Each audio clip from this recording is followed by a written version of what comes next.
आत्मा लिमिटलेस है, बेहद की है और फॉर्मलेस है, निराकार है।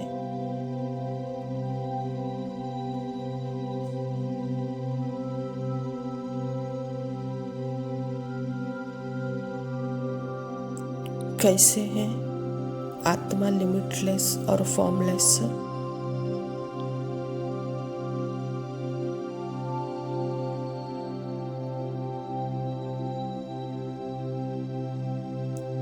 जैसे हमने स्क्रीन का एग्जाम्पल दिया, आप यह देखें, हम अभी इमेजिन कर रहे हैं हमारे माइंड से ही, क्योंकि ट्रुथ को सिर्फ इमेजिनेशन और एनालॉजी से देखा जा सकता है।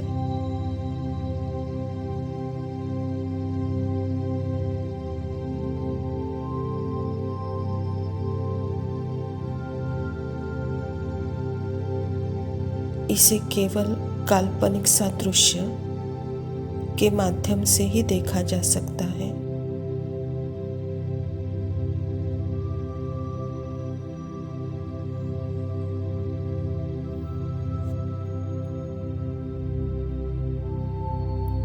क्योंकि ट्रुथ शब्दों से परे का है। शब्द तो यूज करने पड़ते हैं सत्य को परिभाषित करने के लिए।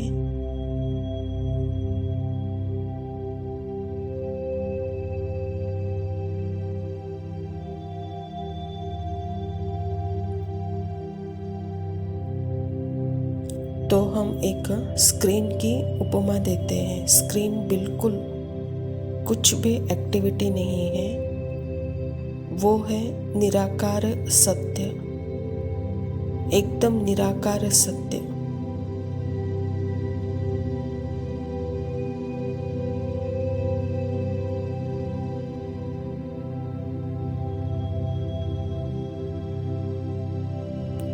कोई आकार नहीं,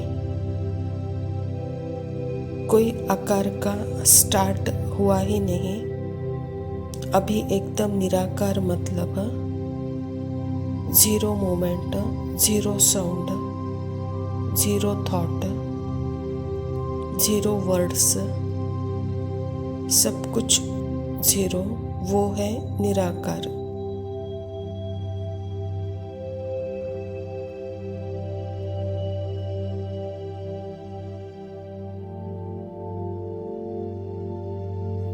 कोई फॉर्म नहीं है, बॉडी फॉर्म नहीं होता है, फॉर्म तो एक थॉट है।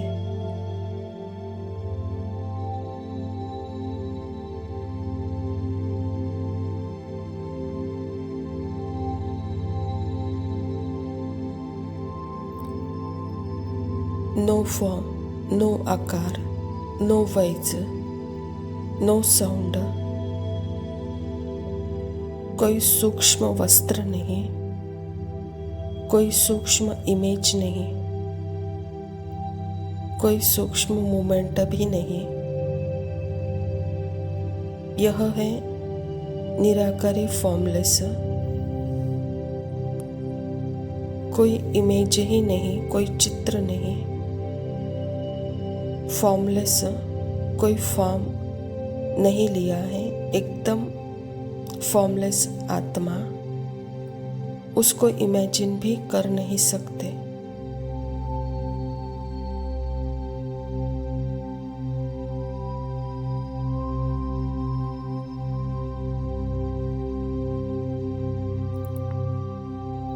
इसीलिए हम सिर्फ उसको स्क्रीन के रूप में देख सकते हैं।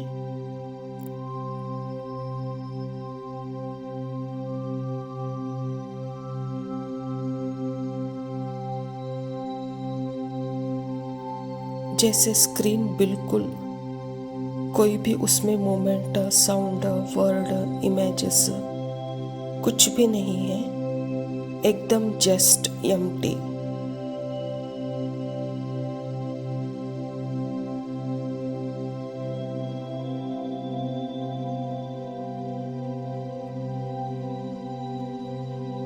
स्क्रीन वो अवेयरनेस है तो अवेयरनेस को अगर हम दृष्टि से देखेंगे कि वो अवेयरनेस मैं हूँ,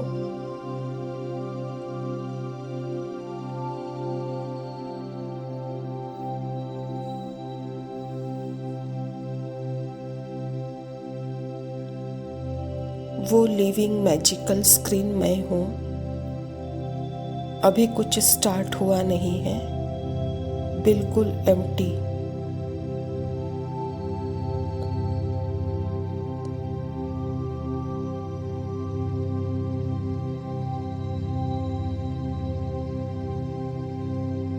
कोई ऑब्जेक्टिव अनुभव नहीं है, कोई टाइम स्पेस का, कोई कॉन्सेप्ट का कोई सीमा नहीं है, कोई बॉर्डर नहीं है, तो उसको बॉर्डरलेस भी कह सकते हैं।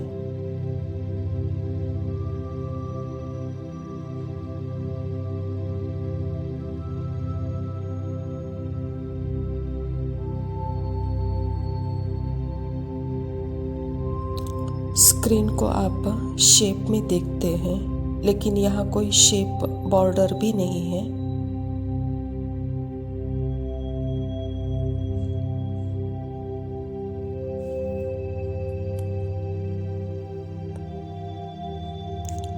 लिमिटलेस भी क्या है?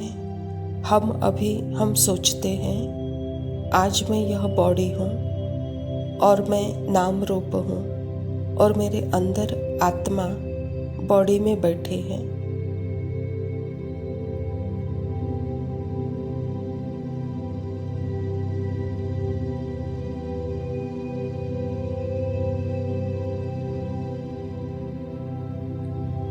तो हमने बॉडी और माइंड की लिमिटेशंस को आत्मा की लिमिटेशन समझ लिया है।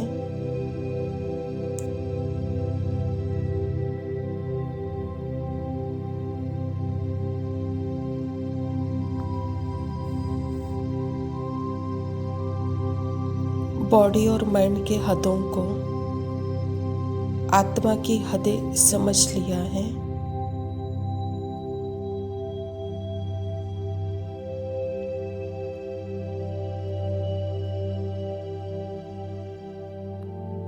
जैसे ही मैं बॉडी बनी तो मेरे बाहर एक दुनिया, बहुत विशाल दुनिया हो गई और मैं एक छोटी सी लिमिटेड सी एक पॉइंट ऑफ लाइट रह गई, हद की लाइट।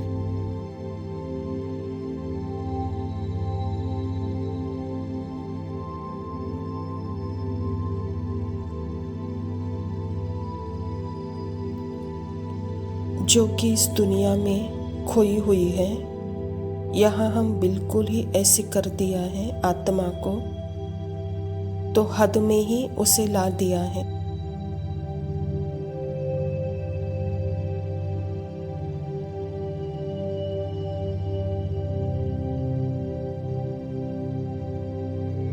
अब ऐसे हद में मैं ऐसे चलती हूँ जैसे अपने माइंड बॉडी को टाइम और स्पेस में ऐसे गुजरती हूँ जैसे फ्यूचर में आगे बढ़ रही हूँ।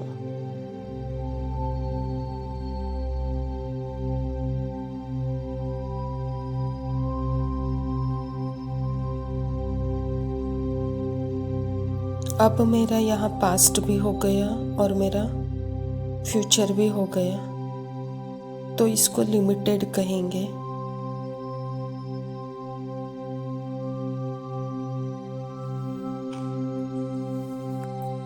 लिमिटलेस अर्थात है आत्मा के अंदर ही सब कुछ है,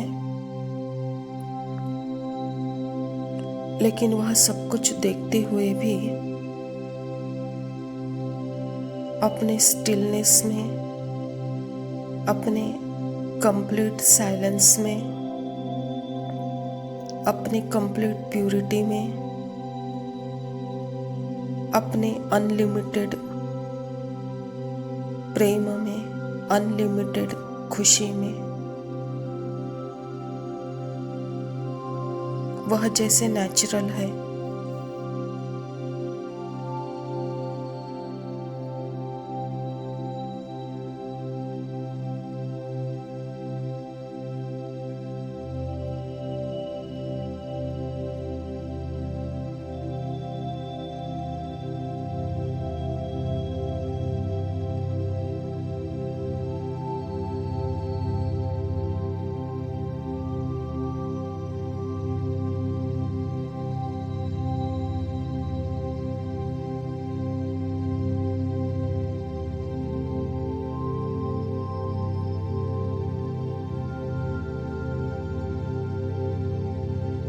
ओम शांति। प्रातः मुरली बाप दादा मधुबन। मीठे बच्चे, बाप जो है जैसा है उसे यथार्थ पहचान कर याद करो। इसके लिए अपने बुद्धि को विशाल बनाओ। स्वयं परमपिता परमात्मा शिव बाबा प्रजापिता ब्रह्मा के तन में आकर के हम बच्चों को अपना यथार्थ सत्य परिचय दे रहे हैं। बच्चे, जैसे आप चैतन्य हो, चैतन्य लिविंग लाइट हो, ऐसे मैं भी चैतन्य लिविंग लाइट हूँ। मैं भी सृष्टि नाटक में ब्रह्मा के शरीर के द्वारा पार्ट बजाता हूँ और जो सृष्टि का जो यथार्थ सत्य है आप बच्चों को मैं सुनाता हूँ। और इस यथार्थ परिचय को आप जानकर मैं जैसा हूँ, मैं जो हूँ उसी रूप से जब याद करते हो तो जैसे यहाँ आपकी बुद्धि विशाल बन गई है और विशाल बन जाती है, इससे ही आप भविष्य में सर्वश्रेष्ठ पद पा सकते हो। प्रश्न है, बाप को गरीब निवाज क्यों कहा गया है? उत्तर है, क्योंकि इस समय जब कोई सारी दुनिया गरीब अर्थात दुखी बन गई, तब बाप आए हैं सबको दुख से छुड़ाने। बाकी किस पर तरस खाकर कपड़े दे देना, पैसे दे देना, यह कोई कमाल की बात नहीं है। इससे वह कोई साहूकार नहीं बन जाते। ऐसे नहीं मैं कोई इन भीलों को पैसे देकर गरीब निवास कहलाऊंगा।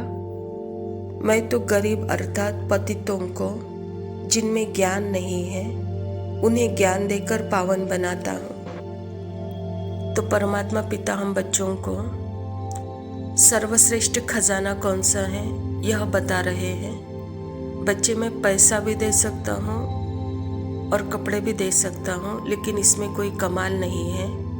इससे क्या वह सदा के लिए साहूकार नहीं बन जाते हैं? या मैं कोई भीलों को कपड़े देकर गरीब निवास नहीं कहलाऊंगा। गरीब और पतित जिससे पावन बन सकते हैं वह है ज्ञान। यह ज्ञान सर्वश्रेष्ठ खजाना है।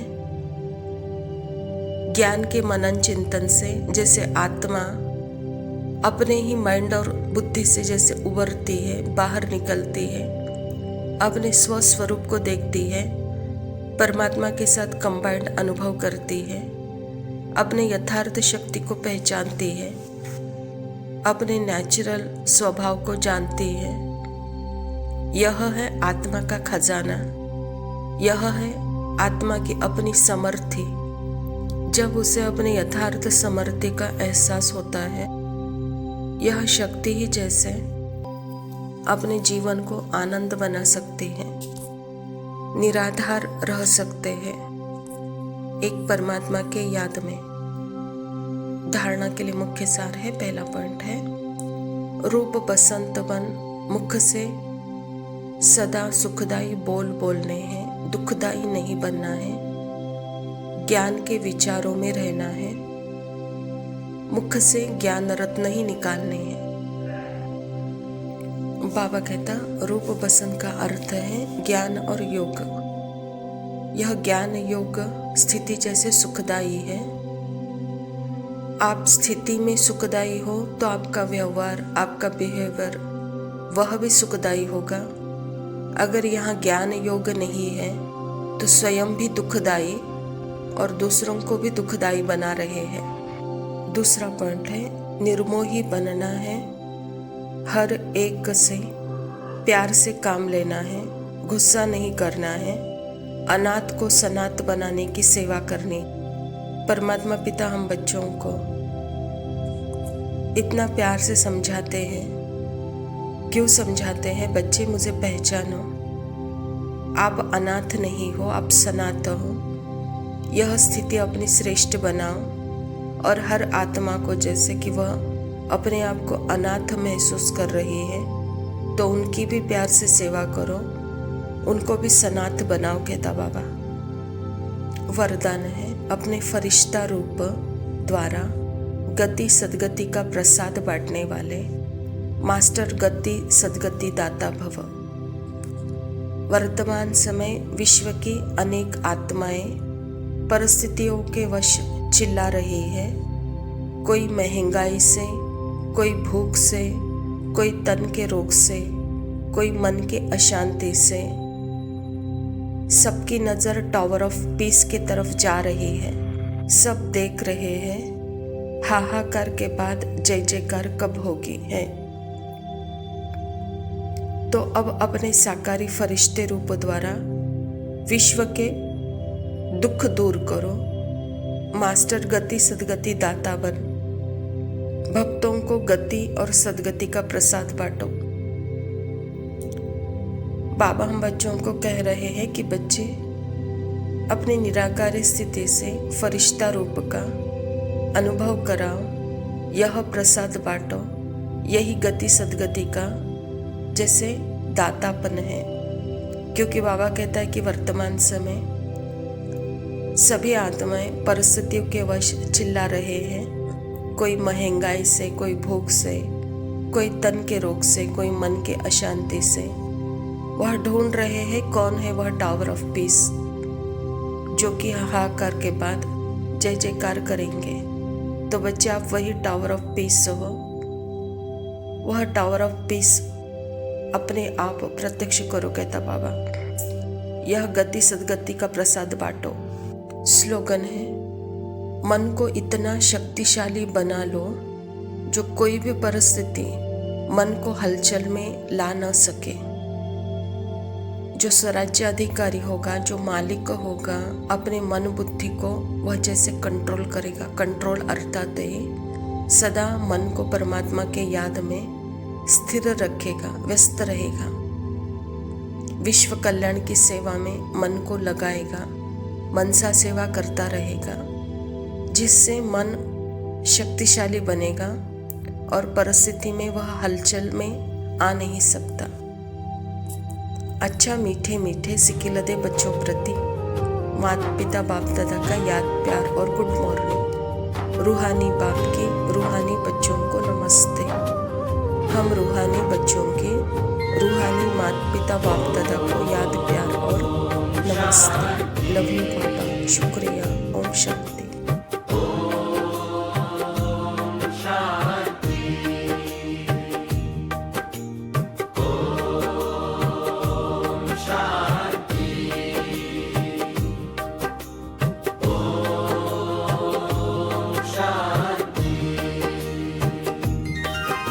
संगम का ये पावन बै शक्ति जमा कर लो। संगम की इस शुभ बेला में अनमोल खजाना पाना है। साइलेंस की शक्ति से अब अपना बैंक सजाना है। एक मंत्र को धारण कर लो, मैंपन का तुम त्याग करो। करावन हार है एक बाबा, बस इसी बात का याद करो। का पक्का व्रत हर कर्म में अब लाना है। मन वचन और कर्मों को गंगा सा पावन बनाना है। सूरत से बाप की मूरत दिखे, ऐसा तुम पुरुषार्थ करो। उदासी को विदा देकर खिलते गुलाब सदा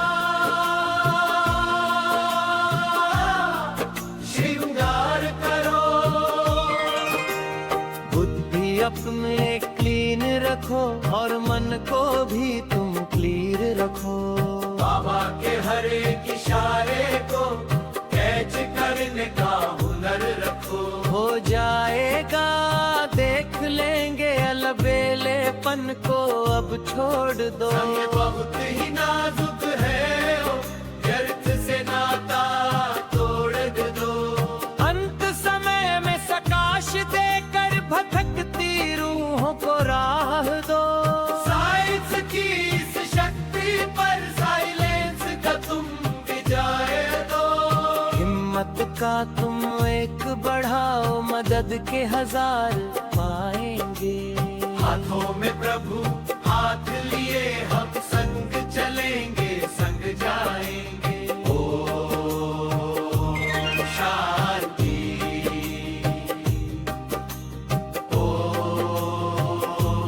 इशारे